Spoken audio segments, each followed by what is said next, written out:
Look at this. In person. It's Lyn Christian from soulsalt.com. She's a life and business coach, and that's soulsalt.com, soulsalt.com.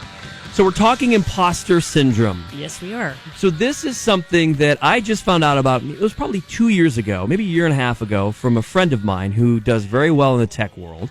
And we've become friends over the years. So this is my buddy, Darren, who went to high school with my wife, Tammy, and at Small Lake City. So it was at one of her high school reunions years ago. We just hit it off. We're the same age and just a lot of things in common. And we connected one day on this exact thing, this imposter syndrome. Right. So he suffers from it as well. And he sent me this article from Forbes. And he's like, oh, there's a term for what we're talking There's about. a thing here. Yeah. And I was like, what is this imposter syndrome? Yeah. So I don't know where it comes from. Well, I have a feeling I know where it comes from, but it's this insecurity, at least for me, like, and then I want you to break it down for people as far as what we're talking about imposter syndrome. But over the years, and it's not all the time, but I have this kind of in the back of my mind sometimes that I'm just afraid that the powers that be are going to say, this guy doesn't know what he's doing. You're not good enough. Yeah, he's not good at this, and axe me. Okay. And I've had that fear. Yeah. Like I said, it comes and goes, but that's where we connected. This, my buddy Darren and I, and he's like, I have the same thing, and that's when he sent me this article. I was like, oh my gosh, it's called imposter syndrome. So I'm not crazy. It has a name. And does every single human experience this at least once? It's so common, yes, Okay. and at least once. I can't say every single person, but Okay. yeah, it's It seems rampant. like And human. in fact, here's some research. Despite outstanding academic and professional accomplishments, women who experience the imposter phenomenon persist in believing that they are really not bright and have fooled everyone who thinks otherwise. So women are really plagued with it. We could try to get into why it happens. That's really not something that has been nailed down because there are probably a number of reasons for a number of people. Right. But there are people on the call right now that may not know that they have it. This might be the first time that they've heard about it. Kind of like me a couple of years ago. Like I was Exactly. like, whoa, it's so What is connected. this? Yeah. And you find somebody who's saying the same thing, and then maybe you connect your dots. But let's go over some of the symptoms, because some of the listeners may not know that they have the imposter syndrome. So if you experience any of these symptoms, you may have the syndrome. Do you ever downplay achievements? Do you ever work excessively until you burn out? Oh, boy. Almost as if, Oh, I'm 2 for 2. I'm not good enough. I got to keep going. Okay. Do you focus on failures rather than accomplishments? Do you avoid feedback? You don't want it. It's, you feel fragile. Yeah. You don't want it. You turn down opportunities. You don't know if you're good enough to take those opportunities. Right. And do you have difficulty overcoming perfectionism? Perfectionism is often an indicator that it's there. So those are symptoms that you might have it. A lot of people have it. In fact, a famous writer recently published like her 13th book and was like, oh no, this is the one where they're going to find out I'm not that good. Do you know who I'm talking about? I don't. Maya Angelou.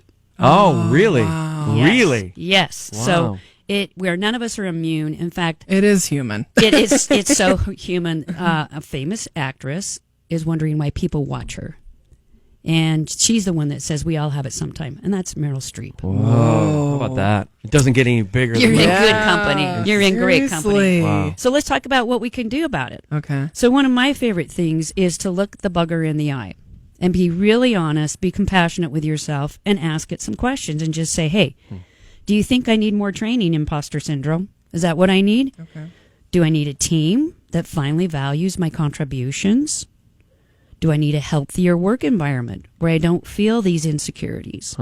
Do I need a mentor so I can pull myself out of wherever I am? Yeah, but I'm going to focus on that. Yeah, because I do have a mentor, and that There has you go. helped me through. So this is a guy that luckily I got early on in the business, because I've been in this business since 1990, and it was about 98 when I came, just after coming here, and I met him at a convention or a morning show boot camp. So it was like a radio convention, and I went up to him, and to this day, he's not only a mentor but a good friend, and he definitely helps me through. He can normalize things for you. Absolutely. Like, I've done this, or Yes. hey, that didn't sound that bad. And he can relate to me, but Yes. he can talk me off the roof, too. I love that. You trust him because he's in Absolutely. the same game you are in. Right. How about asking, do I need better communication skills? Do I need to explore a new career? So those are some things you can do. Another one of my favorites is to have a PR box or a PR book. So I have a number of these. I have a little black book that what I keep in mind. I have, in fact, right now I am facing going into surgery. I have a rotator cuff that I damaged at nationals in fencing. Ouch. And I have pulled the tendon away from the bone. It has to be reattached. You don't do anything small, do you? Gotta go big. You're all in. And so I'm looking at this going, I can give up all the sports that I do. I can just let it heal, or I need surgery. And a year from now, I can go back to fencing. So I'm facing this thing where it's like, can I do this physically? I'm 62. Can I do this? And I look back at my PR, my record book, personal records. You know, it took me over a year to do a double body deadlift. And I weighed in at 117, and the day I lifted 245, I knew I was really strong. Yeah. I can run up Beacon Hill at 46.05, which is just under what they expect the minimum of the Navy SEALs to do when they come here from sea level. And I was doing that when I was doing triathlons. So I look at this PR book and I go, I can go through this surgery. I can step away.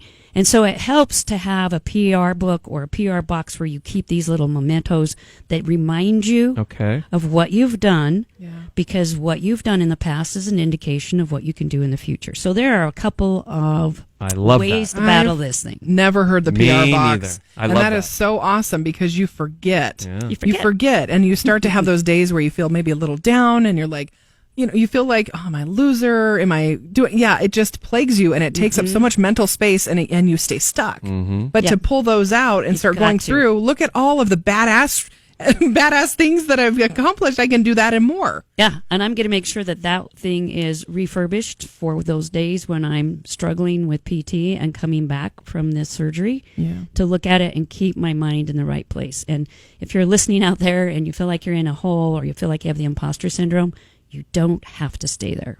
You don't. I love it. And if you want your free guide, that is how to deal with imposter syndrome, go to soulsalt.com/iHeart. So soulsalt.com, so soulsalt.com/iHeart, and you get your free guide that way. Yeah, more solutions there to your imposter syndrome. I love it. Oh, I feel so much better. Do you all feel cleansed with the salt? I feel cleansed. And the fact that we just brought this up, it was probably, 3 weeks ago, maybe know, 2 I was weeks ago on the listening. show. Oh, yeah. cool. And just had mentioned that, and then all of a sudden we found out that we were going to talk about this. And we're like, this is great. Perfect. How does this happen? I love it.